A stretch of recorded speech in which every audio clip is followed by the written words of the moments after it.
നമസ്കാരം. ഹോർമൂസ് കടലിടുക്കിലൂടെ നീങ്ങിയ ചരക്കു കപ്പലിനും നേരെ ഇറാൻ സൈന്യം ആക്രമണം നടത്തിയതിന് തിരിച്ചടിയായി ഇറാനിൽ കനത്ത വ്യോമാക്രമണം നടത്തിയിരിക്കുകയാണ് അമേരിക്ക. ഇതേ തുടർന്നാണ് തന്ത്രപ്രധാനമായ ഹോർമൂസ് കടലിടുക്കിലൂടെയുള്ള കപ്പൽ ഗതാഗതം ഇറാൻ പൂർണ്ണമായും നിരോധിച്ചത്. ഇരു രാജ്യങ്ങളും തമ്മിലുള്ള സംഘർഷം ഇതോടെ എന്തു ചെയ്തു കൂടുതൽ സങ്കീർണമായിരിക്കുകയാണ്. US സൈന്യത്തിന്റെ സെൻട്രൽ കമാൻഡ് നൽകുന്ന വിവരങ്ങൾ അനുസരിച്ച് പുലർച്ചെ 5:45 അമേരിക്കൻ യുദ്ധവിമാനങ്ങൾ ഇറാനിൽ ആക്രമണം ആരംഭിച്ചത്. ഈ ആഴ്ച ഇറാനെതിരെ അമേരിക്ക നടത്തുന്ന മൂന്നാമത്തെ വലിയ വ്യോമാക്രമണം കൂടിയാണിത്. സൈപ്രസിന്റെ പതാകയുള്ള MV GFS ഗാലക്സി എന്ന കണ്ടെയ്നർ കപ്പലിനു നേരെ ഇറാൻ നടത്തിയ ആക്രമണമാണ് പുതിയ സൈനിക നടപടിക്ക് കാരണമായി ചൂണ്ടിക്കാട്ടുന്നത്. ആക്രമണത്തിൽ കപ്പലിലെ ഒരു ജീവനക്കാരനെ കാണാതാവുകയും എഞ്ചിൻ റൂമിന് തകരാർ സംഭവിച്ച് കപ്പലിൽ തീപിടുത്തമുണ്ടാവുകയും ചെയ്തു. സമാധാന ചർച്ചകൾക്കും അന്താരാഷ്ട്ര നിയമങ്ങൾ പാലിക്കുവാനും ഇറാൻ തയ്യാറാകാത്തതാണ് ഈ സൈനിക നടപടി എന്ന്, അതായത് അതിന്റെ പ്രതിഫലനമാണ് ഈ സൈനിക നടപടി എന്നാണ് US സൈന്യം വ്യക്തമാക്കുന്നത്.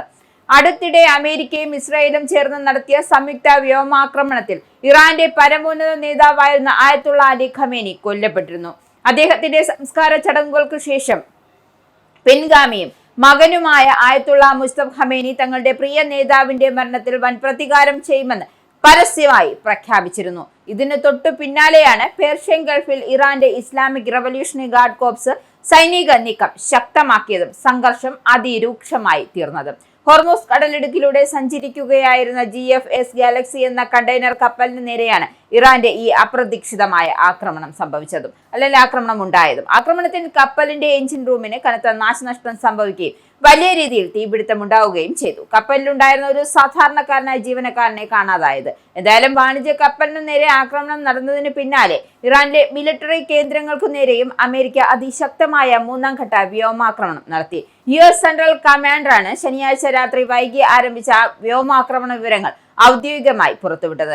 ലോകത്തിലെ ഏറ്റവും വലിയ എണ്ണ ഗതാഗത പാതയിൽ ഇറാൻ നടത്തുന്ന അധിനിവേശത്തിന് മറുപടിയായാണ് ഈ നീക്കമെന്നാണ് അമേരിക്ക പറയുന്നത്. എന്തായാലും അമേരിക്കൻ തിരിച്ചടിക്ക് പിന്നാലെ ദക്ഷിണ ഇറാനിലെ പ്രധാന തീരദേശ നഗരങ്ങളിലും സൈനിക താവളങ്ങളിലും വൻ സ്ഫോടനങ്ങൾ നടന്നതായാണ് സ്റ്റേറ്റ് മീഡിയ റിപ്പോർട്ട് ചെയ്യുന്നത്. ഹോർമൂസ് കടലിടുക്കിന് അഭിമുഖമായി സ്ഥിതി ചെയ്യുന്ന ബന്ദർ അബ്ബാസ്, സിറിക്, ഹേഷം ദ്വീപ് എന്നിവിടങ്ങളിൽ മിസൈൽ, ഡ്രോൺ, തീരദേശ റഡാർ സംവിധാനങ്ങളെ റഡാർ കേന്ദ്രങ്ങളെ ലക്ഷ്യമിട്ടായിരുന്നു US യുദ്ധവിമാനങ്ങൾ ബോംബ് വർഷിച്ചത്.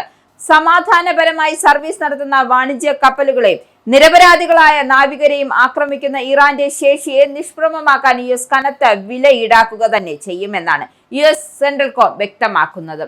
എന്തായാലും അമേരിക്കൻ പ്രതിരോധ സെക്രട്ടറി പീറ്റർ ഹെഗ്സെത്തും ഇറാനെതിരെ കടുത്ത ഭാഷയിലാണ് പ്രതികരിച്ചത്. ഇറാൻ എടുത്ത തെറ്റായ തീരുമാനമാണ് ഇതെന്നും അതിനുള്ള പ്രത്യാഘാതം അവർ അനുഭവിച്ചേ തീരൂ എന്നാണ് US വ്യക്തമാക്കുന്നത്. എന്നാൽ മറുഭാഗത്ത് അന്താരാഷ്ട്ര നിയമങ്ങൾ ലംഘിച്ച് ഒമാൻ തീരത്തുകൂടി പുതിയ ഒരു കപ്പൽ ചാൽ സുരക്ഷിതമാക്കാൻ അമേരിക്ക ശ്രമിക്കുന്നു എന്ന് ഇറാന്റെ പ്രധാന ആരോപണം. എന്തായാലും തങ്ങളുടെ തീരത്തോട് ചേർന്നുള്ള അംഗീകൃത പാതയല്ലാതെ മറ്റേത് വഴി ഉപയോഗിച്ചാലും കപ്പലുകൾ തടയുമെന്നാണ് IRGCയുടെ നിലപാട്. ഈ പിടിവാശിയാണ് ഇപ്പോൾ ആഗോള തലത്തിൽ തന്നെ വലിയ പ്രതിസന്ധി സൃഷ്ടിച്ചിരിക്കുന്നത്.